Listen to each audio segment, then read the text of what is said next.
Ya chiquillos y chiquillas, hoy día vamos a trabajar lo que es ya la crisis del parlamentarismo en nuestra clase 18. Y la clase anterior estuvimos viendo un videíto de esta serie que le estamos siguiendo la huella, que tenía que ver un poquito sobre la elección de Alessandri y todo ese contexto. Hoy día no vamos a entrar de lleno a eso porque aún me parece necesario contextualizar algunos aspectos eh, o aclarar ciertos aspectos que explican la elección de Alessandri, ¿ya?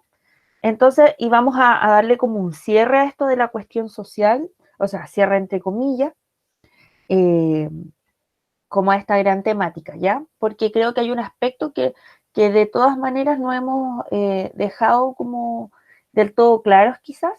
Entonces, por eso me interesa que hoy día como que le demos ese cierre, ¿ya? Bueno, lo primero es mostrarles esta foto.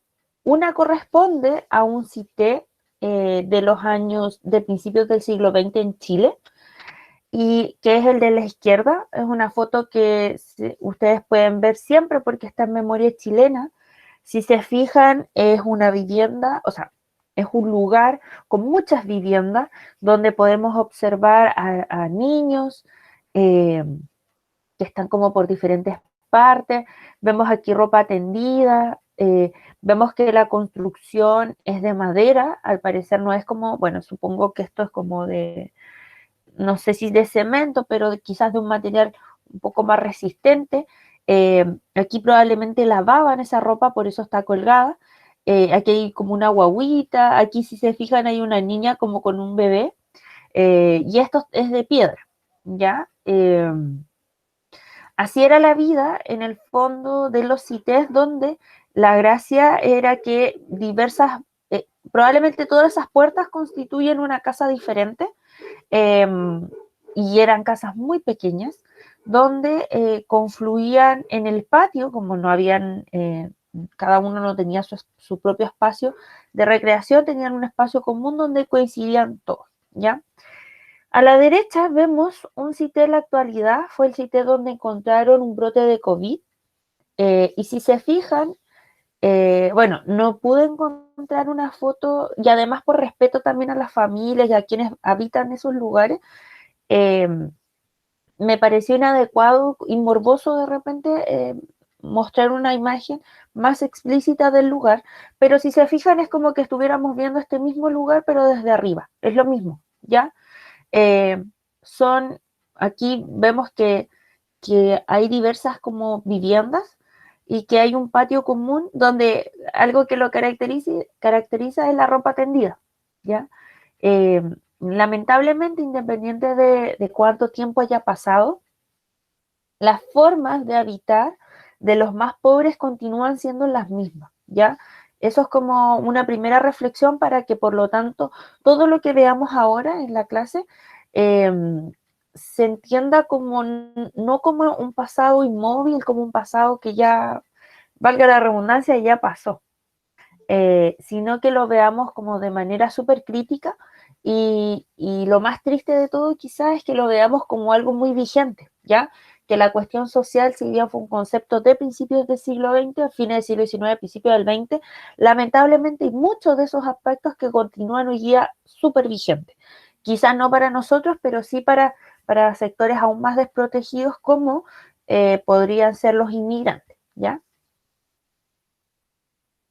Y si se fijan acá, muestra, hay como autoridades sanitarias y hay prensa, ¿ya? Cosa que no había en esta época. Eso. Va. Entonces, dicho eso, vamos a pasar a lo que es la cuestión social en Chile para fines del siglo XIX y principios del XX. Bueno, los sectores populares entre 1880 más o menos y 1920 viven una crisis social, ¿ya? Esto ya es mucho más teórico de lo que yo ya les había, de lo cual ya les había hablado la clase anterior, el martes anterior. Eh, y esto es una propuesta que a mí me gusta dar sobre lo que es la cuestión social. Y la primera es que, bueno, es una crisis de subsistencia. La subsistencia viene del subsistir y por lo tanto va de la mano con esta idea de tratar de vivir, ¿ya? La cuestión social es eso, por una parte es una crisis social porque la gente está tratando de sobrevivir, ¿ya? Es decir, ve que su vida se está viendo permanentemente afectada, no afectada, sino que en peligro. ¿Por qué tiene esta crisis de subsistencia? En primer lugar, por la vivienda, ¿ya? Porque hay una vivienda que no se encuentra en las condiciones óptimas para recibir una familia, a propósito de esta migración campo-ciudad, de la cual ya hemos hablado. Entonces se encuentran con lugares, con una habitación que no proporciona, por ejemplo, que no tiene el espacio para familias numerosas, que además no tiene las condiciones para, no sé, aguantar un invierno, son lugares tremendamente húmedos, que no están, por ejemplo, que el piso es de tierra, eh, y que por lo tanto lo único que consiguen es como eh, desarrollar enfermedades. Entonces esta vivienda se caracteriza porque, como les decía, genera hacinamiento, es decir, muchísima gente viviendo en un lugar tremendamente pequeño. Hoy día no es tan distinto. Hay mucha gente que paga muchísimo por vivir en lugares pequeños, como son en estos departamentos de estas torres súper altas, que son 30 metros cuadrados y viven 5 personas. Eh, Tampoco es algo tan ajeno a lo que está pasando. Pero en esta época son familias muchas veces de 12 personas, ¿ya? Son mucha gente que vive en lugares muy pequeños. Por eso el patio se hace fundamental como espacio común para poder recrearse y de alguna manera salir de descongestionar un poco esos lugares tan pequeños.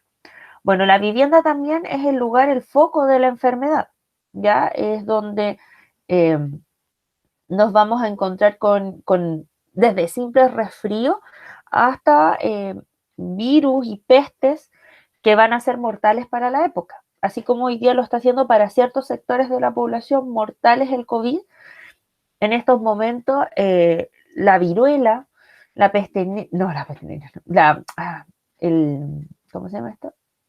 La tuberculosis, ahí sí, la viruela, la tuberculosis, el cólera, van a ser enfermedades mortales. Y finalmente la precariedad. Tampoco tienen las viviendas condiciones, partiendo porque no tiene alcantarillado, porque no tiene, comparten muchas viviendas el mismo baño. Eh, no sé si ustedes han visto en las noticias que uno de los problemas que ha surgido en estos sitios donde han visto brotes de COVID es que la gente comparte el mismo baño. Por lo tanto, al compartir con una persona que sea portadora del virus, que sea positivo, en el fondo genera focos de contagio, ¿ya? O sea, alguien que es positivo en un sitio eh, está condenado en el fondo a usar el mismo baño que todos sus vecinos y los demás, por lo tanto, corren el peligro de contagiarse, ¿ya? Eso mismo pasa en esta época. Eh, y bueno, no tenemos agua potable, por lo tanto tenemos que seguramente el agua que sacamos es compartida también por todos, no hay luz, entonces hay una serie de situaciones súper complejas que hacen el vivir en estos lugares tremendamente complejos y prácticamente una lucha por la vida diaria.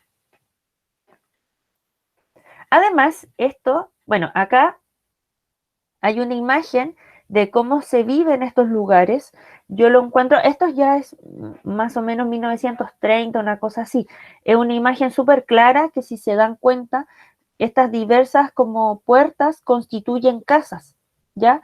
En los espacios comunes generalmente estaba el lugar para que los niños pudieran estar, imagínense cómo está esto, y también estaban los lavaderos, ya donde las mujeres podían constantemente, evidentemente, como lavar sus ropas, etcétera. Si se fijan, ahí hay una gallina, porque también seguramente era como algo común para la gente. Eh, y fíjense, o sea, así vivía la gente, eh, con climas no muy diferentes al que estamos sintiendo hoy día, ¿ya? Con temperaturas no muy distintas a esas en invierno. Entonces, y no sé si es el lugar como más apropiado para poder vivir. Bueno, esta crisis de subsistencia también tiene, por otra parte, el tema laboral, del cual también hablamos. También el luchar por la vida, por estar vivos diariamente, se asocia a un tema laboral. ¿Y por qué motivo?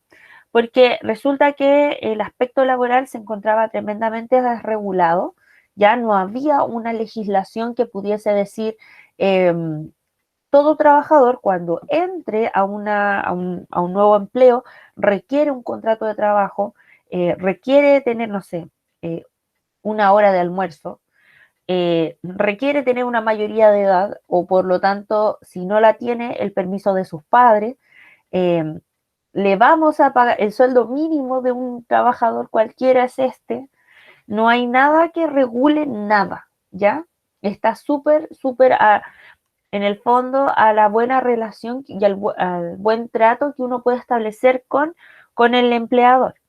Pero eso está muy, así como hay buenos eh, patrones de alguna manera, que son honestos, porque existen en esta época gente honesta que le promete al trabajador tales condiciones laborales y las cumple de manera permanente porque a él le interesa que sus trabajadores estén en buenas condiciones, así como él también lo está. Hay otros que caen en el abuso, ¿ya? Y que son varios, no son poquitos los que se aprovechan de esta desregulación y en el fondo, ¿qué es lo que hacen?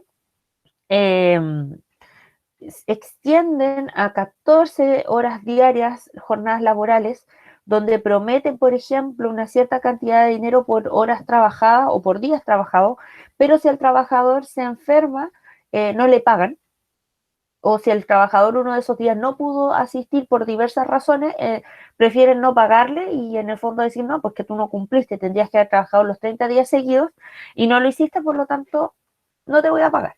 Y se quedan en el fondo con los recursos de los trabajadores, eh, abusan de niños, de mujeres, entonces hay de verdad muchas condiciones en las cuales como insisto en esta idea de la subsistencia, la gente de verdad está tratando de vivir día a día. Y finalmente hay otro aspecto que es súper importante, que está asociado al tema laboral, que es el disciplinamiento, ¿ya? Eh, el ámbito laboral no solo sirve para aprovecharse muchas veces del trabajo de los trabajadores, valga la redundancia, eh, sino que también sirve como un aspecto de disciplinamiento, porque quienes trabajan en estas malas condiciones de vida, a quienes estamos en el fondo explotando, son sectores bajos a los cuales no solo le asociamos enfermedades como la viruela, el cólera, la tuberculosis, sino que también otro tipo de enfermedades que están asociados como a enfermedades sociales, ¿ya? Eh, que son el alcoholismo, eh, la delincuencia, de alguna manera el ocio, son consideradas en la época enfermedades de tipo social que están o que de las cuales son portadores las clases populares. Por lo tanto, se entiende en esta época y por eso también parte del abuso es que el disciplinamiento es una forma de poder poner, el disciplinamiento laboral es de poder quitarle a esta gente como estas enfermedades sociales. Entonces, ese disciplinamiento no solo va como el de poner el de, por ejemplo, que una persona se dedique a una sola labor y por lo tanto esté en eso de manera permanente y logre entender el valor del trabajo, etcétera, sino que también va desde el azote. Hay mucho registro que habla que los patrones de la época, entre el abuso y el disciplinamiento y la desregulación, lo que hacen para que la gente en el fondo pueda deje el alcohol, llegue a la hora, etcétera, es usar el castigo físico, ¿ya? Los patrones hacían eso, castigar físicamente a sus trabajadores.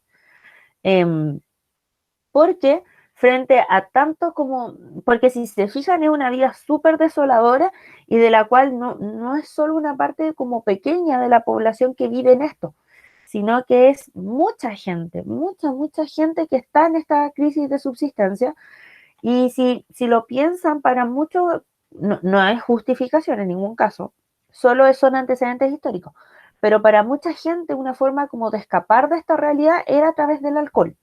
Mucha gente para resistirse a este trabajo lo que hacía era llegar tarde y ebria, ¿ya? Y desarrollaban desde muy pequeños el alcoholismo porque para mucha gente que no tenía alimento, el alcohol permitía el quedar saciado.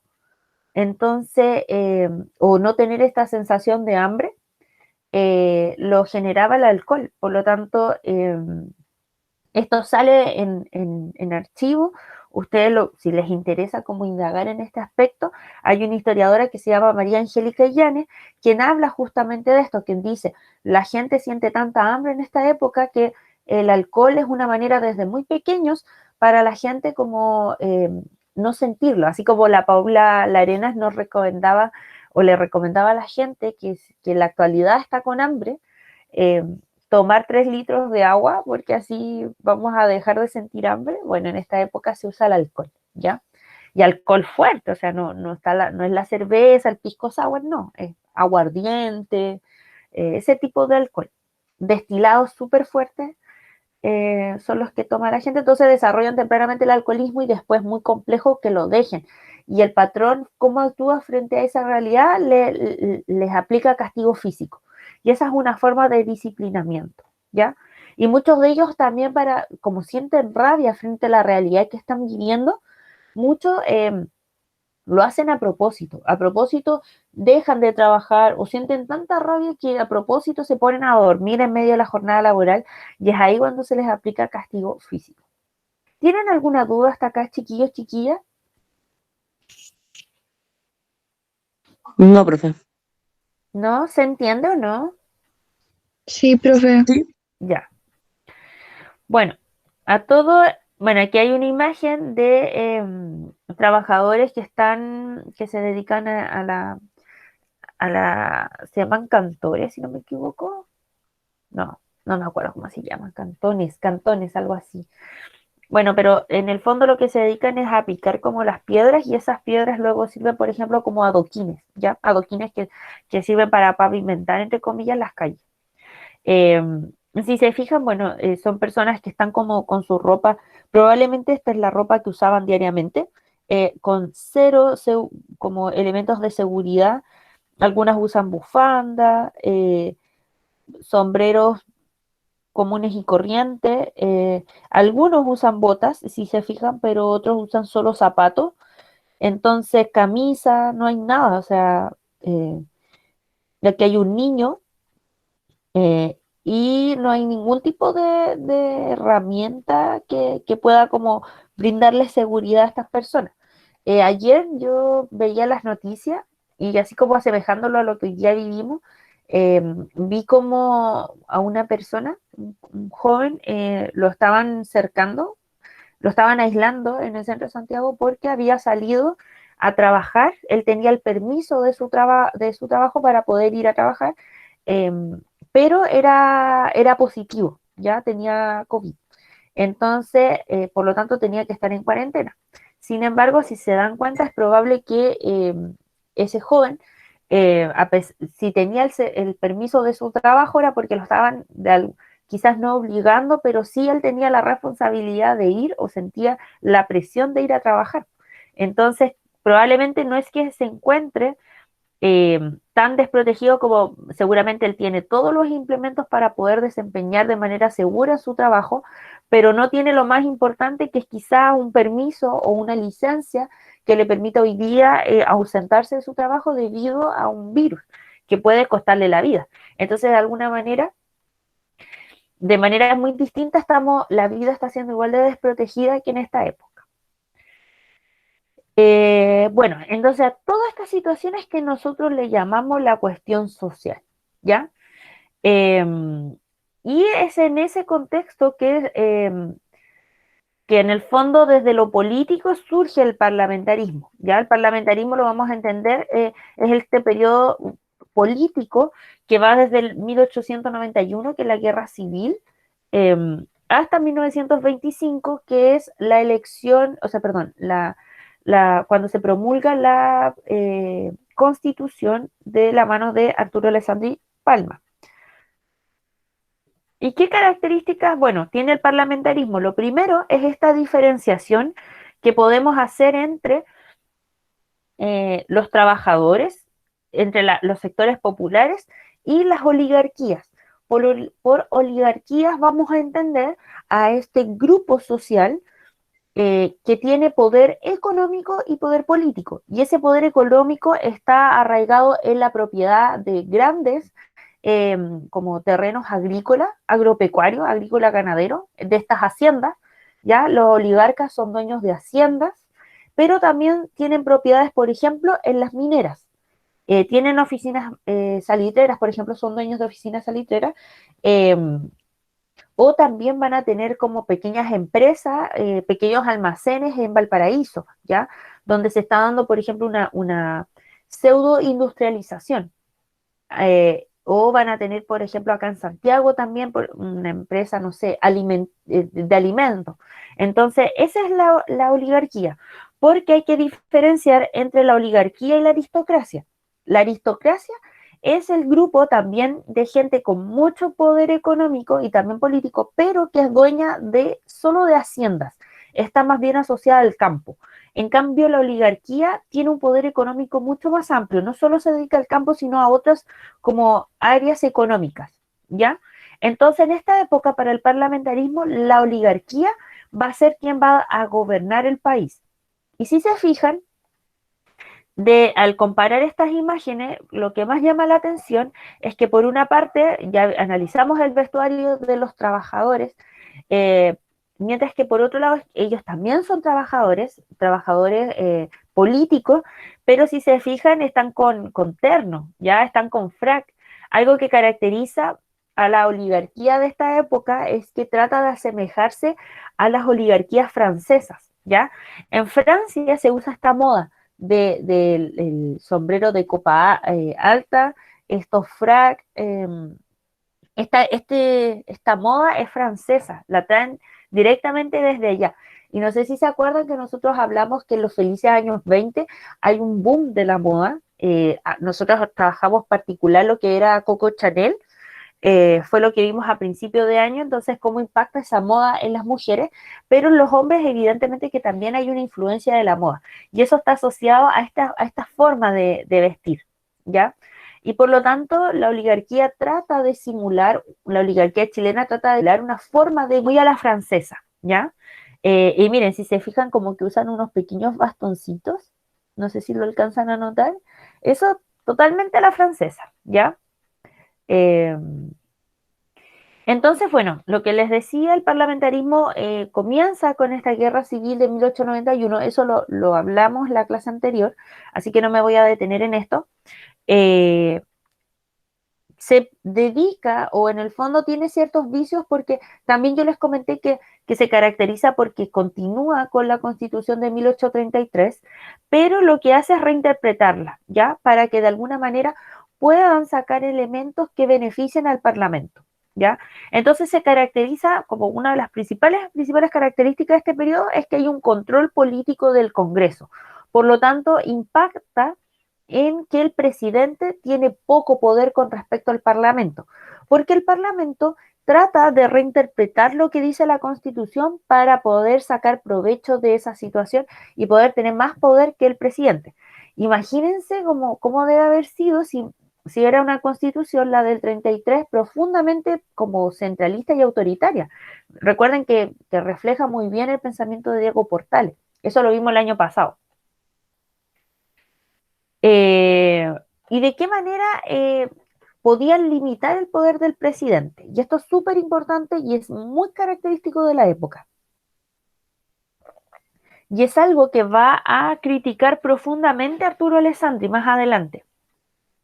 Por una parte, se encuentra esta situación de la rotativa ministerial. ¿Qué quiere decir eso? Y aquí pongan mucha atención porque esto quizás puede ser complejo de entender a la primera, ¿ya?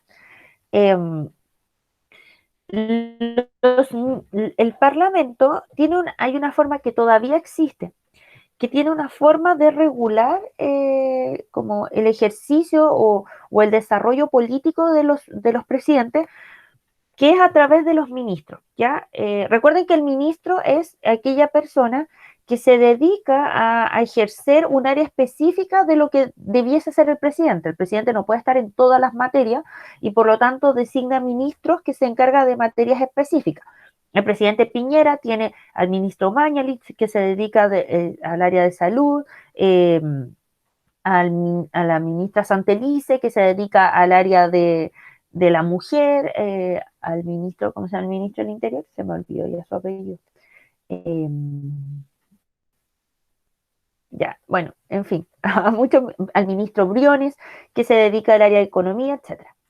Cuando al ministro Figueroa, que es el ministro de Educación, bueno, entonces así cada uno tiene como su ámbito desde donde actuar. Resulta que ¿quién fiscaliza el buen trabajo de esos ministros? Bueno, el presidente, pero el presidente es de confianza, por lo tanto el presidente que hacen estos ministros, ya es ahí donde viene el Parlamento, ¿ya? El Parlamento, cuando encuentra que los ministros no están ejerciendo de manera adecuada su rol y no están haciendo bien su trabajo, lo que hacen es llamar a una acusación constitucional. Nosotros el año pasado vivimos varias, ¿ya? Hubo una que se hizo para el ex ministro Chadwick, que era ministro del Interior, a propósito de todo lo que había pasado desde el 18 de octubre en adelante.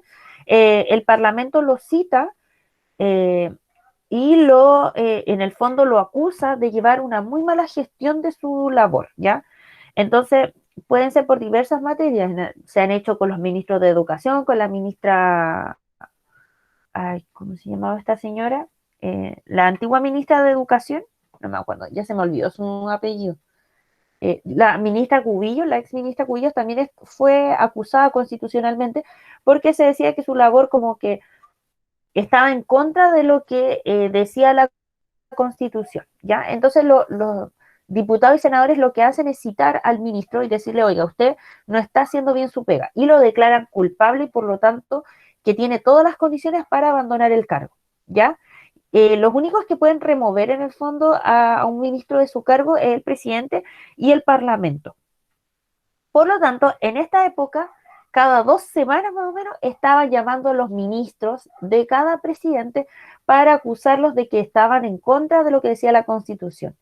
Imagínense la inestabilidad política que se genera, que, por ejemplo, en un mes, no sé, a veces habían 15 cambios de ministros. Había muchísimo, entonces no había posibilidades de que un ministro pudiese desarrollar una idea de alguna manera a lo largo del tiempo, ¿ya?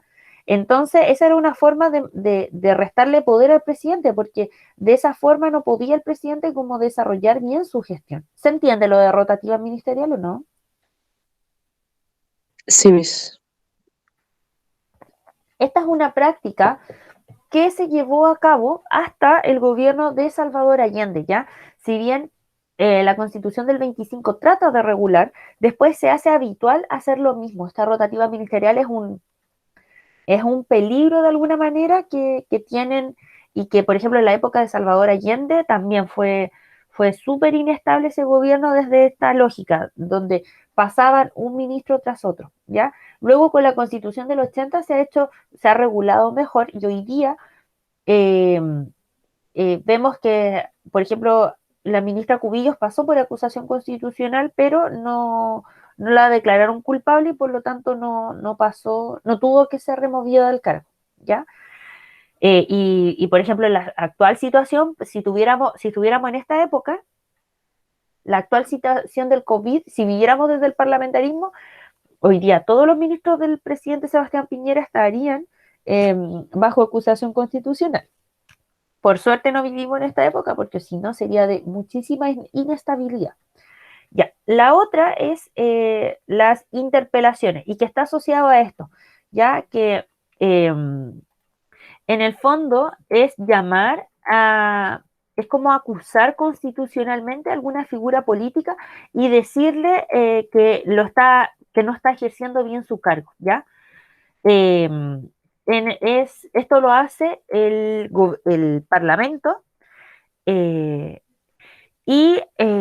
lo que hace es como les decía, llama, por ejemplo, al presidente o a los ministros de Estado y les dice, oigan, la labor que hoy día ustedes están haciendo no se ajusta a la Constitución, ¿ya? Y por lo tanto, esta interpelación tiene que ver con poder decirle, a usted no lo está haciendo bien y por lo tanto deje el cargo, ¿ya? Y eso está muy asociado a esta práctica de la rotativa ministerial. No sé si necesitan ay, bueno, y se le interroga, esta interpelación es interrogar a aquella persona, decirle, mire, nosotros creemos que usted no está haciendo bien su labor, ¿podría como respondernos las siguientes preguntas para ver si en realidad usted lo está haciendo bien o no? Entonces, lo interrogan y finalmente se saca un veredicto, si es que en realidad las respuestas que dio esta persona cumplen con las expectativas que nosotros tenemos y en realidad se ajusta a, está haciendo o no bien su trabajo, ¿ya? ¿Se entiende o no? ¿O fue medio confuso? Más o menos, Miss.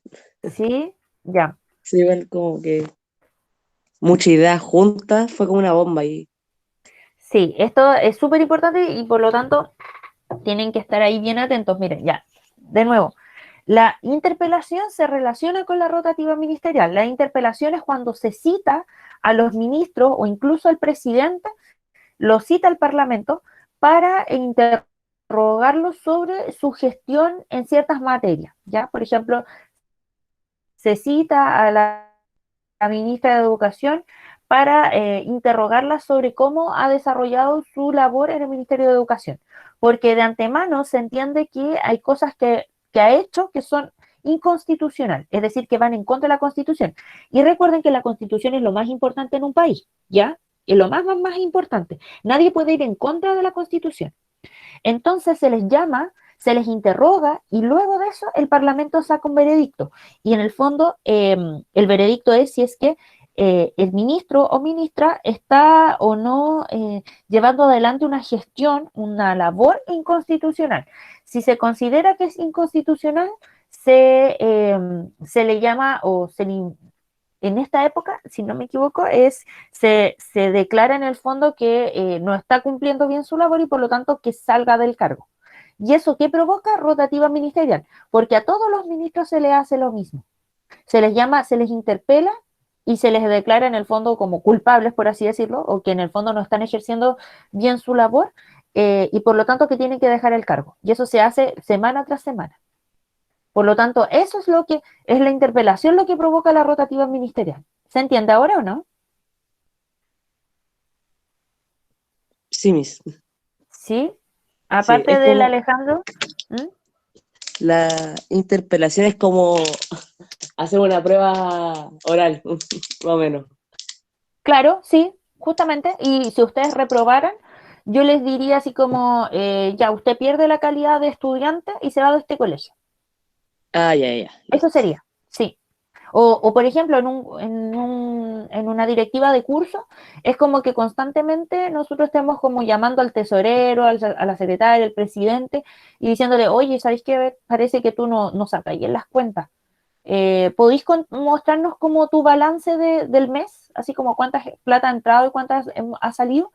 El tesorero va, muestra la plata, no, sabéis que no, esto no se ajusta como a lo que nosotros creemos. Así que encontramos que lo estáis haciendo súper mal y no, dejas de ser tesorero. Entonces, y se elige a otro, y con el otro se hace lo mismo, así. ¿Los demás entienden o no? Yo sí entiendo, Miss. Sí, ya supe. Eh, entonces, bueno, y la última práctica que lleva adelante el Parlamento y que limita la gestión del presidente son las famosas leyes periódicas. Las leyes periódicas son leyes que debían ser aprobadas por el Congreso cada cierto tiempo, ¿ya? Que lo propone el Ejecutivo, es decir, el presidente, y el Congreso cada cierto tiempo las tenían que aprobar, ¿ya? Una de ellas tiene que ver con el presupuesto, ¿ya? Una de las leyes periódicas como más controversiales y que de hecho provoca la guerra civil de 1891 era con el presupuesto. El presidente arma una ley donde dice, ya, yo voy a gastar como esta cantidad de dinero para todos estos proyectos que yo tengo, pero yo le paso esa ley al Congreso y el Congreso ve si me la aprueba o no, ¿ya? Entonces el Congreso, por ejemplo, para 1891 decidió que no le iba a aprobar ese presupuesto al presidente y por lo tanto empieza a alargarse, porque ya no le aprueban el presupuesto al presidente y el presidente tiene que volver como a armar una nueva propuesta para ver si el Congreso se la aprueba o no. Y así pueden pasar meses y meses de discusión sobre si aprobamos o no esa ley. ¿Ya? Y eso, ¿qué es lo que hace? Retrasa finalmente la ejecución de proyectos de un presidente, porque al final, si no tienes dinero, no tienes cómo desarrollar adelante tu ideas políticas, ¿ya?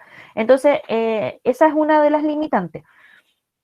Y la guerra civil del 91 se da porque Balmaceda, aburrido del Congreso, lo que hace es decir, bueno, no, ustedes no me aprobaron esta ley de presupuesto, entonces voy a aplicar la del año anterior, porque esa se supone que ya está aprobada. Pues entonces, ¿qué problema debiese haber con eso?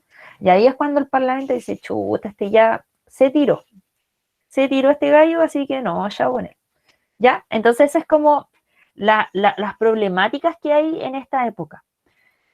Y además de eso, también tenemos otros vicios, y el parlamentarismo estuvo lleno de vicios. Con lo cual hace súper compleja esta época en términos políticos. Por una parte, hay una lentitud en la aprobación de leyes. Ya nosotros, quienes pudimos ver y quienes estuvimos presentes en la clase del viernes, nos pudimos dar cuenta y podemos recordar que se demoraban años en aprobar leyes el Congreso. El Congreso se dedica a eso, a elaborar y aprobar leyes. Y en esa labor que es propia del Congreso, que no tiene que hacer nada más, se demoraban años en esta época. ¿Por qué? Porque existía, por ejemplo, no existía una clausura del debate. Por lo tanto, si, por ejemplo, se está discutiendo una ley, ejemplo, la ley de instrucción primaria obligatoria. ¿Qué quería decir eso? Que todos los niños estaban obligados a ir al colegio. Ya estaban discutiendo eso. Si había por lo menos una persona que estuviera en desacuerdo y que quería seguir dando sus argumentos porque encontraba que no había que obligar a los niños a ir al colegio, esa discusión se podía dar eternamente. ¿Ya? Eternamente, se podía dar años y años de años porque no había un límite de tiempo para la discusión para poner en el fondo en la mesa los diferentes argumentos sobre la ley y poder votar. Entonces, en la medida que siempre hubiesen voces disidentes, siempre se iba a dar un debate. Por lo tanto, el votar una ley se aplazaba eternamente porque se entendía que tenían que estar todos de acuerdo y los argumentos tenían que convencer a todos para poder votar. Entonces imagínense, o sea, imposible poner de acuerdo a 30 personas, que todos además tienen intereses políticos diferentes, ¿ya? Entonces eso hacía que los debates fueran de años. Y por otro lado, entonces eso evidentemente que hacía lenta la aprobación de una ley. Y por otro lado estaba el famoso quórum requerido, que para aprobar una ley tú necesitabas tener, por ejemplo, si habían 100 o 10 como parlamentarios que debían votar, tú necesitabas que estuvieran presentes en sala por lo menos, no sé, 2/3 de ese número, ¿ya? ¿Eso cuánto es más o menos? Como por lo menos 7 personas presentes, ¿ya? Para poder aprobar, para poder votar una ley, tenían que estar en sala 2/3 de esas personas. ¿Qué es lo que hacían los parlamentarios muchas veces para no aprobar las leyes? No entraban a la sala donde se votaba y se quedaban afuera hasta que se diera la votación y luego se aparecían. Entonces, cuando se daba la instancia para votar una ley, se contaba la cantidad de parlamentarios presentes y se decía, no contamos con el quórum.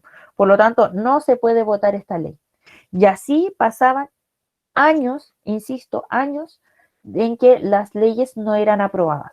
¿Se entiende la idea de la lentitud de la aprobación de leyes? Sí. Ya. Entonces sigamos con el sistema electoral. En el sistema electoral también habían prácticas tremendamente terribles de alguna manera, eh, porque en el fondo impactaban en lo que era la democracia, ¿ya? Impactaban como las bases mismas de lo que era la democracia. Por una parte estaba el cohecho. El cohecho es un soborno, es comprar el voto de otra persona, ¿ya? La manera más clásica es como pagarle a una persona para que pueda votar por quien yo quiero. ¿Quiénes solían hacer esto? Bueno, los políticos, evidentemente, recuerden que los políticos es la oligarquía, es decir, las personas que tienen el poder económico, es decir, tienen mucho dinero. Y recuerden que parte de esta oligarquía, por ejemplo, eran dueños de hacienda. Entonces, ¿qué es lo que hacían? Estos dueños de hacienda lo que hacían era llegar, o a través del mayordomo, llegaban a las haciendas y les decían a los inquilinos, o a los peones incluso, le decían, ya, nosotros les vamos a regalar, por ejemplo, 10 sacos de papas a todos, o le vamos a regalar un animal a cada uno, no sé, un cordero a cada uno. Un cordero es muchísimo para la gente, mucha plata además. Entonces dicen, ya, nosotros le vamos a regalar un cordero a cada uno si es que votan por este candidato. En realidad el inquilino quizás podía tener como ganas de votar por otra persona, pero frente a ese ofrecimiento no tenía manera de cambiar. Y resulta que en esta época no existía este voto secreto. Ya no existía tampoco la urna donde uno votaba de manera secreta y daba su voto. Y tú iban todos los inquilinos juntos, junto con el mayordomo o con el patrón, finalmente, y tenían que votar de acuerdo a lo que el patrón decía. ¿Ya? Se daban esas situaciones. Entonces, compraban tu voto, y de esa manera, o por ejemplo, los dueños de las salitreras también hacían lo mismo, o los dueños de empresas también hacían lo mismo, en el fondo compraban, o muchas veces los mismos políticos iban y, por ejemplo, le pasaban plata al dueño de la hacienda, al patrón, y el patrón influenciaba a toda su gente para que pudiese votar por esa persona, ¿ya? Entonces, esto es súper común en la época. Por lo tanto, evidentemente que daña la democracia. Eh, por otro lado, hay una población votante súper como extraña, no votan todas las personas. Recuerden que en esta época tenemos el voto censitario, por lo tanto, las mujeres no tienen derecho a voto, y los hombres que no tenían, que eran analfabetos, por ejemplo, tampoco, o que no tenían como cierto como rango económico porque tenían que tener ciertas propiedades, tampoco podían ser muchos de ellos ciudadanos.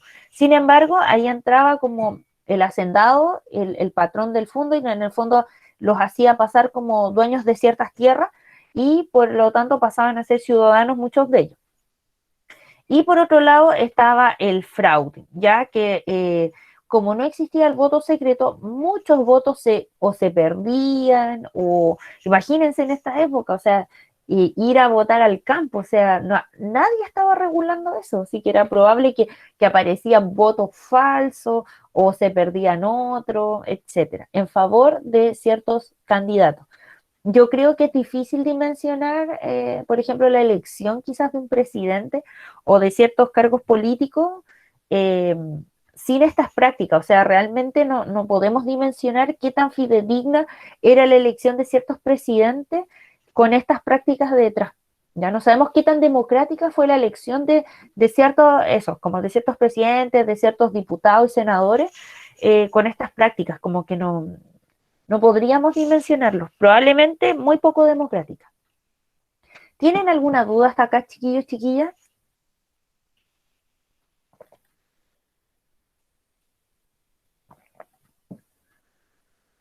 ¿O está No, muy mis, complejo? así, en esos tiempos, los inquilinos votaban lo que su patrón le decía, pues, ¿no? Exacto, sí. No, tú no Ah, tenías ya, sí. posibilidad, libertad. Y piensen que nosotros estamos en un régimen republicano, que nosotros al principio de cuando estábamos en la independencia, de lo que más hablábamos era de la libertad, de estos principios ilustrados. Sin embargo, esto es lo menos libre y lo menos republicano que existe, lo menos ilustrado que puede existir. Entonces, o sea, los valores de la Revolución Francesa aquí se van al tacho de la basura, no existen. Entonces, ¿se entiende? ¿Los demás, además del Alejandro, entienden o está muy complejo todas estas ideas?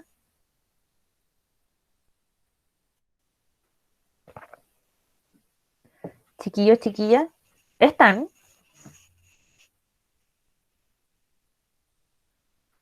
Sí, yo Miss, he creo que sí. entendido. Sí, profe. Yo he Sí, entendido. ya, súper. Sigamos entonces. La Rafa dice Eh, que se entendió también, Miss. sí, la leí también. Bueno, entonces, y esto es súper importante porque la cuestión social no solo es, por lo tanto, la crisis de subsistencia. ¿Qué quiere decir? ¿Qué dimensión de la cual hablamos de subsistencia? Del tratar de sobrevivir día a día, del tratar de ver que tu vida todos los días puedes morir. No solo se trata de eso la cuestión social, sino que también la cuestión social habla de una crisis de representatividad, o sea, que la gente que está en el poder, que está llevando adelante la política, no me está representando. Partiendo por cómo se visten, o sea, son personas muy diferentes a mí y que además están llevando adelante una forma de hacer la política que yo ni siquiera estoy entendiendo. O sea, porque seguramente alguna vez deben haber escuchado, seguramente el presidente tanto prometió, no sé, una ley sobre educación, pero han pasado 7 años y todavía no se aprueba esa ley, entonces le perdemos el ritmo a lo que está pasando en la política. Entonces, si se fijan, ese es el problema que se da en esta época y la pregunta que queda es cómo lo resolvemos. ¿Ya? La cuestión social invita al mundo político, a preguntarse cómo lo resolvemos. Y ahí surgen diversas respuestas. Surge la respuesta de la iglesia, surge la respuesta de los partidos políticos, sí, surge la respuesta de los mismos trabajadores, quienes ven una manera como autogestionada de resolver sus problemas, pero también existe como la respuesta desde la política y desde los presidentes. Y es eso como, y frente a eso queda como abierto, y es lo que vamos a retomar la próxima clase, como las elecciones presidenciales de 1920. Estas elecciones presidenciales particularmente van a tratar de responder a esta pregunta. ¿Cómo resolvemos esta crisis de subsistencia y de representatividad? ¿Ya? Eso, chiquillos y chiquillas. Esa ha sido mi parte muy larga expositiva. Les tengo preparado un, como una pruebita, por así decirlo, en Classroom, para que lo podamos revisar ahora. A ver, dejar de representar. Ya, ¿nadie tiene ninguna duda sobre esto entonces? No, Miss. Ya, entonces ahora se van a ir a Classroom. Acá está, segundo medio.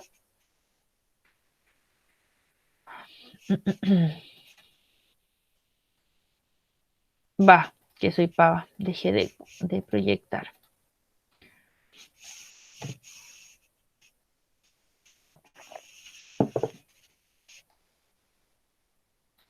Ya, se ve la pantalla, ¿cierto? ¿Se ve o no? Que estoy en Classroom. Sí, Miss, sí Ya, se ve. gracias. Entonces, ustedes se van a trabajo en clase y se van a encontrar con esta tareita, ¿ya? Que es un formulario que habla sobre la crisis del parlamentarismo, ¿ya? Es bueno, se suponía que tenían 45 minutos, pero ahora tienen menos tiempo, así que bueno, lo que alcancemos también a responder son 10 preguntas, no son muchas, sobre lo que hablamos hoy día, ¿ya? Ahí van respondiendo, son todas obligatorias, obvio. Y la revisamos, a ver si la revisamos nos retomamos el diálogo a las 11:25, ¿ya? O debería ser Ya, a las Miss. 11:30. No sé si alcancen hasta las 11:25. A Bueno, las 11:30, chiquillos, ¿ya? Retomamos el diálogo, métanse a esto. Si se fijan, acá lo importante es que terminen esta tarea, es la tarea que tenemos hoy día, la actividad de la clase, y aquí voy a ir viendo como el número de personas que está entregando la actividad. Eso, ¿no? ¿Tienen alguna duda? no, Miss. ¿No? Ya. Los dejo entonces para que puedan trabajar. Recuerden no desconectarse y cualquier duda activan su micrófono. Ya, chiquillos. Eso.